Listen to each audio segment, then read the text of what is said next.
¿Cuál es, digamos, el principal obstáculo del perdón? Podríamos pensar que las heridas que nos infringen es lo que nos cuesta perdonar. Ciertamente hay heridas y heridas, ¿verdad? Hay cosas que son dolorosas, pero bueno, y hay cosas que son gravísimas. Pero mi experiencia, por lo menos en mí mismo y escuchando a los demás, me hace ver que el principal obstáculo para perdonar es que la persona que te ha ofendido no está arrepentida, no te pide perdón. Es decir, sí, hablo en general, ¿verdad? Después habrá casos, ¿no? Pero si tú te encuentras con alguien arrepentido, con alguien que te ha hecho daño, pero que ha acabado con eso, que te dice, lo siento de verdad, y que está haciendo, como la Iglesia enseña, propósito de enmienda, que de verdad está tomándose en serio el cambio, la conversión, aún así te cuesta perdonar, pero es más fácil. No digo que sea fácil, pero es más fácil. El verdadero problema con que nos encontramos la mayoría es cuando el que te ha ofendido no tiene ninguna intención de cambiar. Incluso no es consciente de que te ha ofendido, más aún, piensa que eres tú el culpable, ¿no? No te pide perdón porque ni siquiera sabe que te ha hecho daño. Y repito, piensa incluso que tú, que eres el que ha recibido el pisotón, eres el culpable por tener el pie debajo. Esto yo creo que es la mayor dificultad a la hora de perdonar. Hablo por lo menos de mí, repito, y de lo que he visto en muchas ocasiones. Y esto además, hay que ser honestos, sucede también al revés. Es decir, no solamente debemos plantearnos las ofensas que nos hacen, sino también las que hacemos. Y también nosotros hacemos daño a otros, hemos hecho daño a otros. Nadie puede decir que nunca en su vida ha obrado mal, solo la Santísima Virgen María. Y esta ofensa que hacemos, la hacemos hacia Dios, nuestro Señor, y la hacemos hacia el prójimo. ¿Dónde está, creo yo, entonces el problema? Seguramente no se puede encontrar una sola causa, porque las cosas son siempre complejas y llenas de matices. Pero si tuviéramos que buscar una importante, no sé si la más importante o la única, pero sí desde luego una importante, es que ha desaparecido abrumadoramente en la mayoría el sentido de culpa, el sentido de pecado. Es decir, nos encontramos en una situación en la cual somos muy sensibles, a veces hipersensibles para el daño que nos hacen, y en cambio no tenemos ninguna sensibilidad para el daño que hacemos. Miramos con lupa, notamos hasta la más mínima de lo que los demás hacen contra nosotros, y en cambio pasamos por alto absolutamente las cosas que nosotros hacemos a los demás. No se puede decir entonces que no haya sentido de pecado, Lo que pasa es que no hay sentido de pecado propio. Es decir, somos muy exquisitos, minuciosos, escrupulosos, detallistas para darnos cuenta del mal que ha hecho el otro, pero somos enormemente de vista gorda para el mal que nosotros hacemos. Y por eso esta doble sensibilidad es la que nos hace ser muy exigentes con que el otro tiene que cumplir, mientras que no somos nada exigentes con que nosotros tenemos que cumplir. Debemos recordar las palabras del Señor: la medida que uses la usarán contigo. Si tienes una medida generosa, usarán contigo una medida generosa. Si tienes una medida estrecha, usarán contigo una medida estrecha.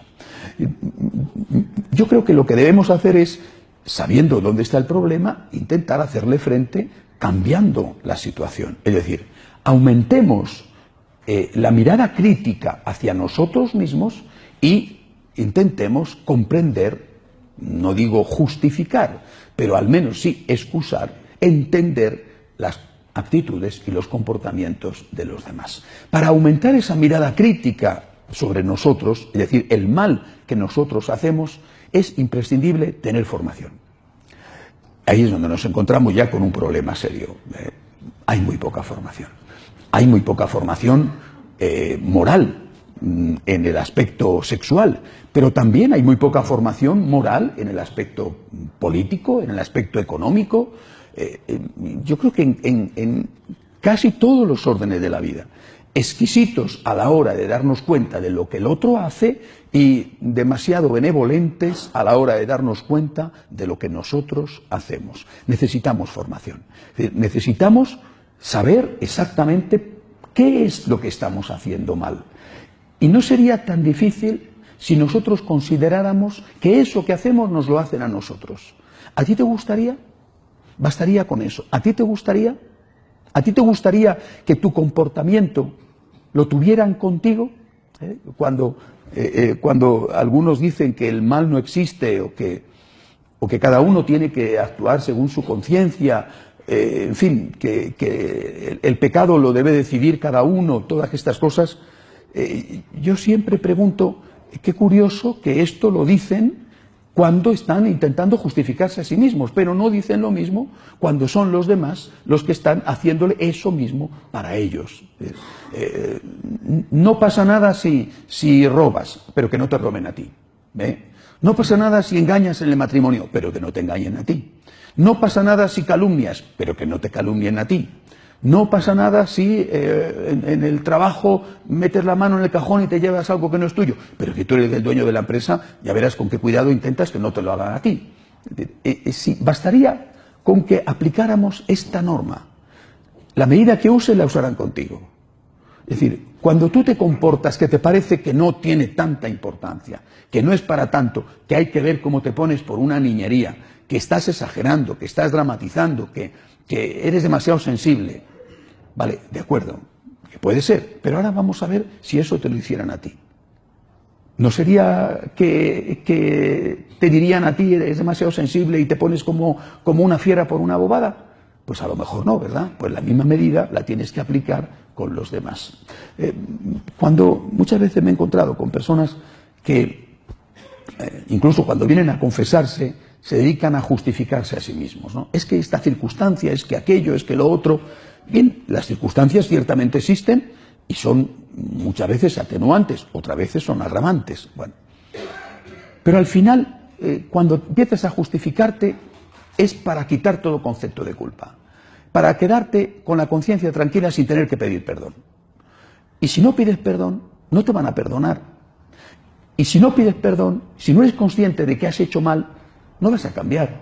O sea, si no eres consciente de que algo has hecho mal, con todos los atenuantes que quieras, pero que algo has hecho mal, no vas a cambiar nunca. Y eso es malo para ti, por supuesto es muy malo para los que viven contigo, pero eso es muy malo para ti. El que no cambia es peor para él. Es decir, el que no cambia sigue siendo toda su vida una persona de mal carácter, sigue siendo toda su vida un perezoso, sigue siendo toda su vida una persona con la que no hay quien viva. Al final se dedica a romper sucesivos matrimonios o sucesivas relaciones de pareja. Siempre me acuerdo cuando yo era un joven seminarista, el formador que tenía me dijo: mira, Santiago, te voy a contar una historia, no la olvides nunca, la historia del tonto del pueblo. En todos los pueblos, al menos en España, hay un tonto. Bueno, el tonto del pueblo, todos los pueblos hay un tonto, el tonto del pueblo. Bueno, pero el tonto del pueblo resulta que un día, cosa rara, pero en fin, un día se dio cuenta de que era el tonto del pueblo. Y dijo: esto no puede ser, soy el tonto del pueblo, esto no hay manera, se ríen de mí, se mofan de mí, estoy cansado de ser el tonto del pueblo. Y entonces decidió cambiarse de pueblo. La lección es esta: en el nuevo pueblo donde fue, siguió siendo el tonto del pueblo. Porque el problema era de él, no era del pueblo. Y con el agravante, me decía aquel superior que tuve, que ahora ya sabían en 2 pueblos que era tonto. Es decir, nosotros, repito, no podemos pasarnos la vida echando balones fuera y diciendo: la culpa es de los demás. No me entienden, no me comprenden, soy una víctima, qué mala suerte tengo, me he equivocado al elegir pareja. Nueva pareja, no me entiende, no me comprende, soy una víctima, me he equivocado. Pues chico, qué barbaridad, ¿no? Llevas 5 parejas y te estás equivocando. Realmente tienes un problema tú, no de las 5 parejas sucesivas que ya tienes. No me refiero solo a matrimonios, me refiero a noviazgos o ni siquiera a eso. Bueno, y eso es simplemente un ámbito de la vida. Necesitamos perdonar. El Señor nos dice cómo tenemos que hacerlo, con esa medida de generosidad que Él ha tenido con nosotros, pero también necesitamos pedir perdón. Necesitamos que nos perdonen. No podemos recibir perdón si no pedimos perdón. Y normalmente, cuando alguien pide perdón, lo recibe. Digo, normalmente. Cuando alguien es sincero, cuando alguien muestra signos de arrepentimiento, normalmente lo recibe. Pero tienes que pedirlo. Y para pedirlo tienes que ser consciente de que te has equivocado. Y para ser consciente de que te has equivocado tienes que tener formación. Vuelvo a repetir, ponte en el lugar del otro.